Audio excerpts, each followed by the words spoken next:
Novels forever में खुशामदीद। Novel रक़्स-ए मोहब्बत जिसकी राइटर है तानिया ताहिर, उसकी ये 14वीं एपिसोड है।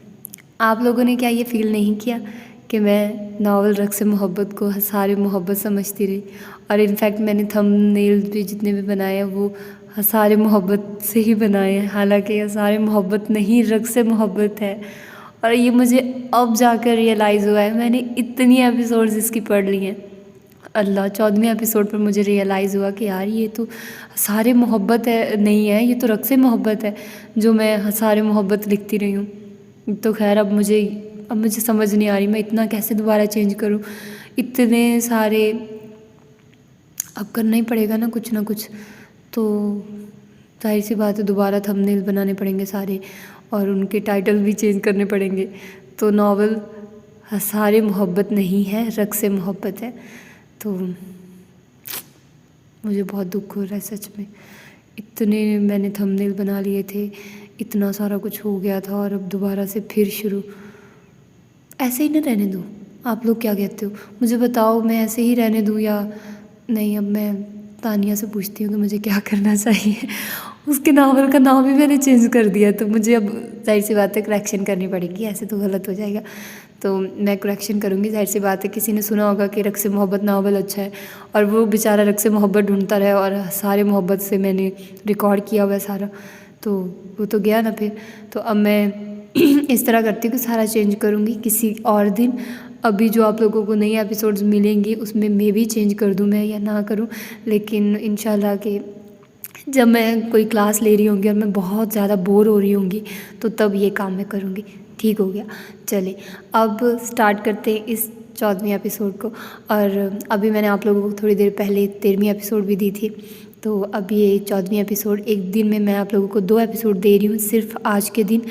कल से आप लोगों को एक एपिसोड ही मिला करेगी। अगर आप लोग मज़ीद नावल सुनना चाहते हैं तो आप लोग नावल्स फॉरएवर PDF चैनल पर जाकर सुन सकते हैं, क्योंकि उधर ही मैं अपलोड कर रही हूँ, इधर मैं नावल्स अपलोड नहीं कर रही हूँ। ठीक है?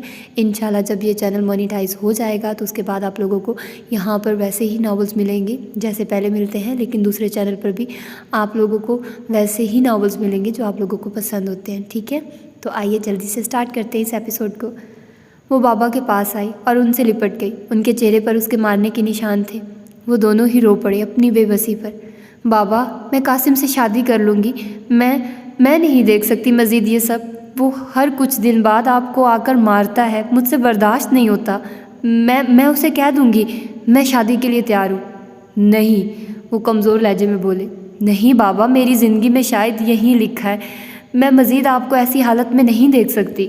उसने जैसे हतमी फ़ैसला किया और उठकर दौड़ती हुई वो कमरे में बंद हो गई, जबकि वो फूट फूट कर अलग रोई थी।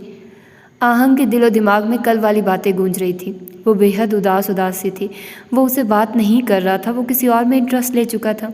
वो अपने कमरे में बंद सिवाय रोने का कुछ नहीं कर सकती थी। काश उसमें मिशाल जैसी पावर्स होती तो वो अल्तमिश पर खूब गुस्सा करती, खूब भड़कती, मगर वो वैसी नहीं थी। वो येलो वाइट सूट में कमरे से निकली, चेहरे पर उदासी थी। किस्मत से अल्तमिश भी अजलत में तभी कमरे से निकला। मैं आ रहा हूँ, तुम फिक्र मत करो और घर से मत निकलना। वो अजलत में शायद अपनी गर्लफ्रेंड से ही बोल रहा था। आहंग ने डबडबाई नज़रों से उसे देखा। अल्तमिश की भी निगाह उस पर गई और वो बिना कुछ कहे बाहर भाग गया, क्योंकि वो जल्दी में था। आहंग को खुद पर शदीद गुस्सा आया। बिला वजह उसने उससे खुद को दूर कर दिया था। मगर भाई, वो तो कश्मकश का शिकार हो गई थी, ऊपर से दिल कहीं किरचियों में तब्दील हो चुका था। वो वैसे ही आंसू पहुँच कर आई तो उसकी मामा ने उसकी नज़र उतारी, क्योंकि वो उस जोड़े में बहुत खूबसूरत लग रही थी। हानिया भी साथ आकर बैठ गई, मगर वो फ़ोन पर कुछ टाइप कर रही थी। नूर तो अभी तक सो रही थी। रफ्ता रफ्ता मेहमान उठ रहे थे। दादा जान भी आ गए और आते ही वह आज का पूछा तो बड़ी अम्मी ने बता दिया ज़रूरी काम से गया है, कुछ देर तक आ जाएगा। अल्तमिश का भी बता दिया कि उसे भी कोई काम था, जबकि सारिम अपने रूम में था और सिकंदर भी। हानिया कुछ परेशान सी लग रही थी। उसने सेलफोन रखा और अपनी माँ की जानिब देखने लगी। समी कल रात से ही फोर्स कर रहा था कि वो कल उससे मिलना चाहता है और अगर वो ना मिली तो वो सारे ताल्लुक़ ख़त्म कर देगा, मगर हानिया को उसकी ये बात बहुत ज़्यादा लगी थी, उसके दिल पर लगी थी।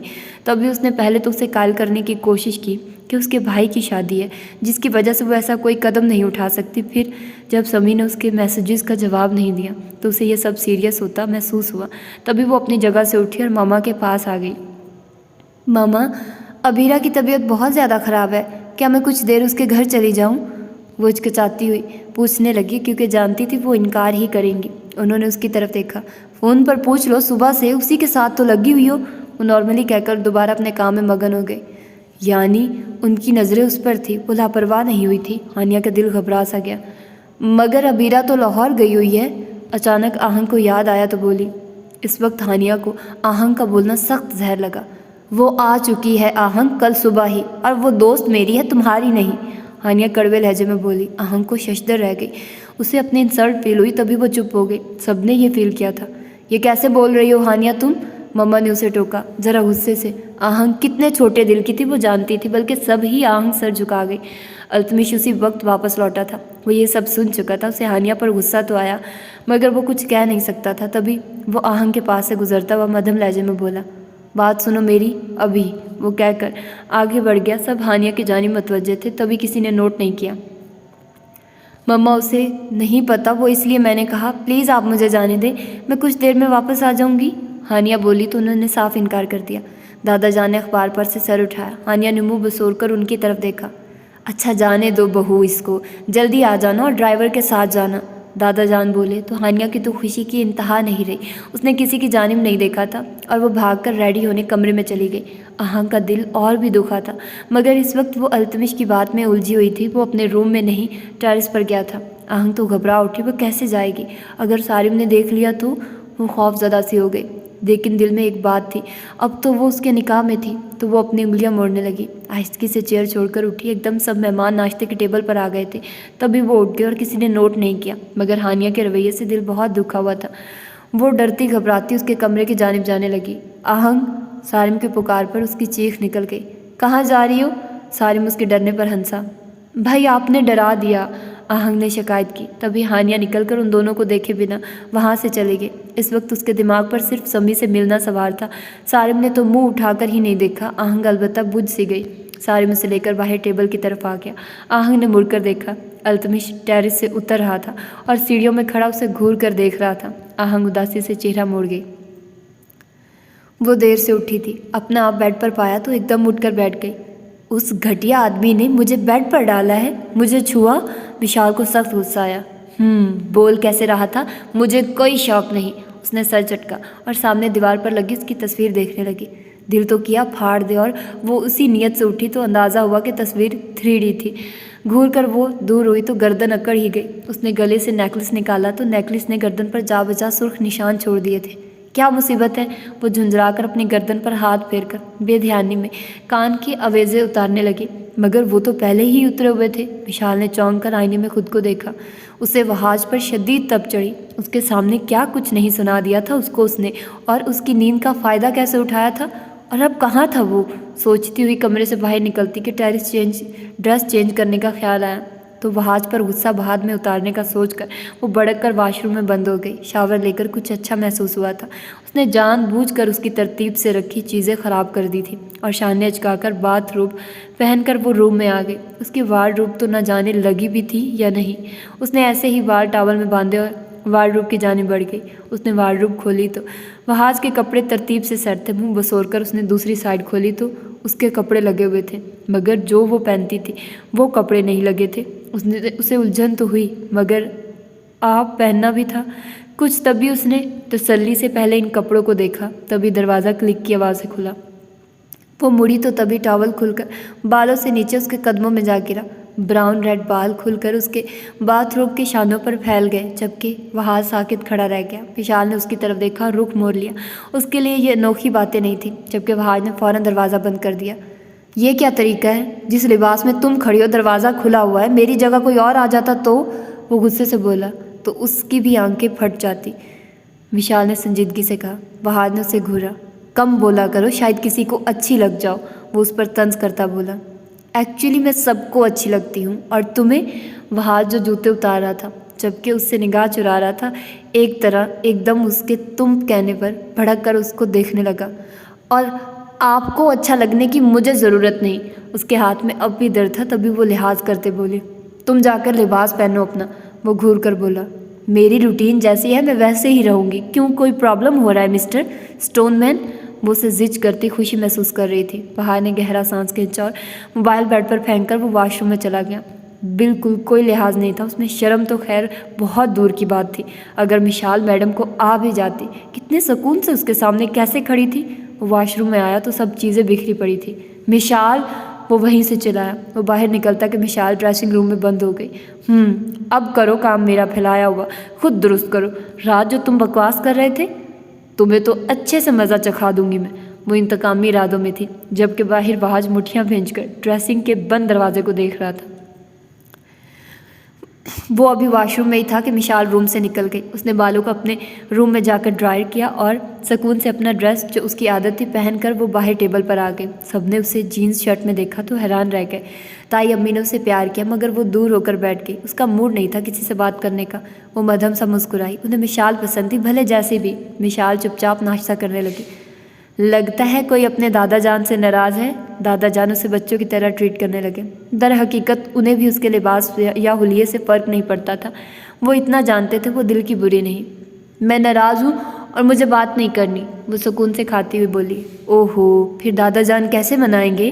वो मुस्कुरा कर उठे और उसके पास बैठ गए। आहंग और नूर अपनी हंसी रोक रही थी, जबकि सारिम और सिकंदर भी, सदफ, उसकी माँ और कुछ कज़न्स उसे हसरत से देख रहे थे, जबकि बाकी सब इंजॉय कर रहे थे।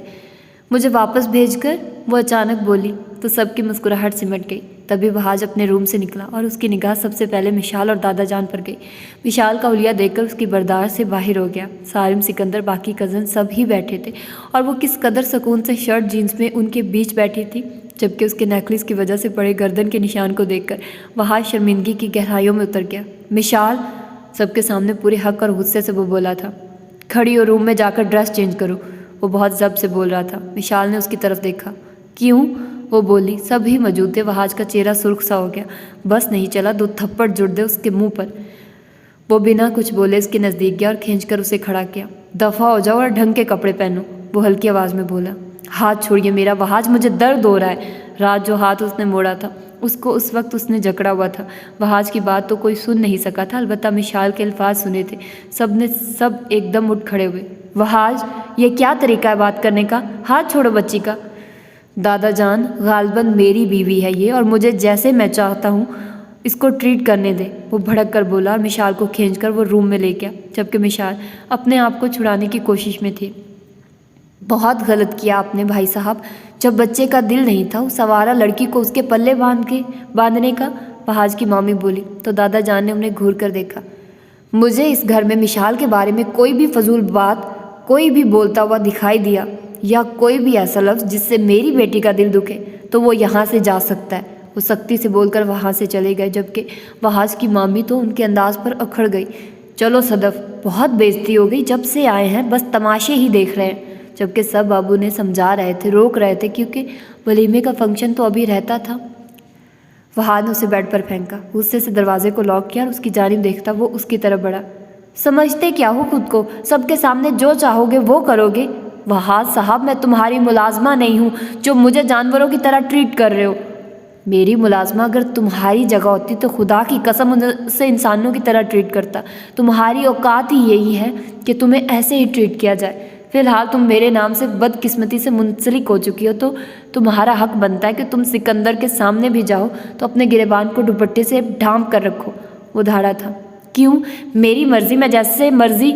फहाद ने उसे घसीटा उसकी बात मुकम्मल होने से पहले और आईने के सामने लाकर उसे उसका हुलिया दिखाया।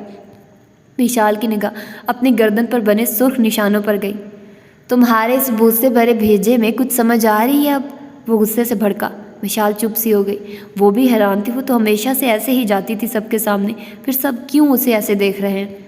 सारी मेरी इज्जत को चकनाचूर कर दोगी तुम। क्या कुछ सोच रहे होंगे सब मेरे बारे में कि सबके सामने मैं तुम पर भड़कता हूँ जबकि अकेले में। वो चुप हुआ। विशाल उसके सामने तो ना मानती, मगर अंदर से उसे एहसास हो चुका था।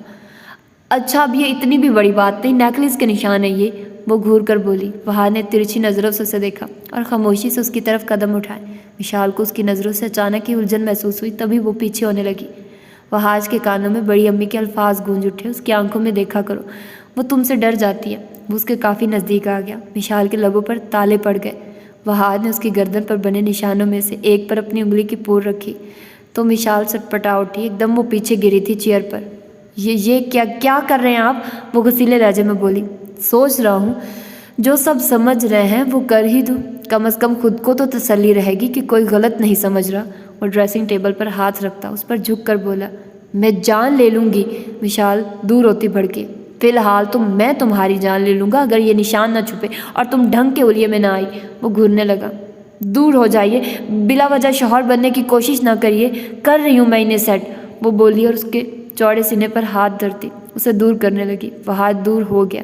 विशाल के हाथ कांपने लगे थे। वो एक पल को हैरान हुआ था और फिर ड्रामे समझकर वो उसकी वार्डरोब की तरफ बढ़ा और ड्रेस निकालकर उसके मुंह पर फेंका। तब इस कमरे से निकलोगी जब ये पहन लोगी, और अगर फिर भी कोई दिक्कत है तो मुझे भी ये काम करने में कोई मसला नहीं। वो जताती नज़रों से बोलकर कमरे से निकल कर बाहर से लॉक कर गया। विशाल ने पाँव पटके। तो ये थी इसकी 14वीं एपिसोड। आई होप आप लोगों को ये वाली एपिसोड पसंद आई होगी। तो अपना ढेर सारा ख्याल रखिएगा, मुझे दुआ में याद रखिएगा। मिलते हैं इंशाल्लाह इसकी 15वीं एपिसोड में, जो कि आप लोगों को कल मिलेगी। अल्लाह हाफिज़।